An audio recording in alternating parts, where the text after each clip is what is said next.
Welcome to our channel. If you want to use FuboTV's Catch-Up TV feature to watch shows and games you missed, follow these instructions to access recently aired content. Step 1. Open the FuboTV app on your device and log in with your account credentials.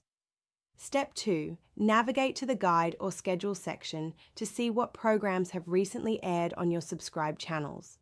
Step 3.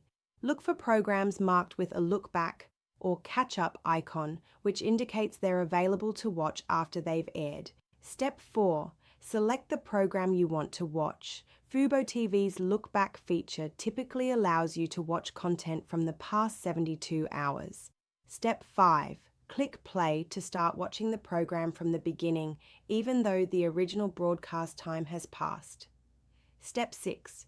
Use the playback controls to pause, rewind, or fast forward through the content just like with DVR recordings. Step 7. Note that not all channels and programs are available with Lookback due to broadcasting rights restrictions. Step 8. If a program isn't available through Lookback, consider recording future episodes using FuboTV's Cloud DVR feature so you won't miss them. Don't forget to like this video and subscribe to our channel.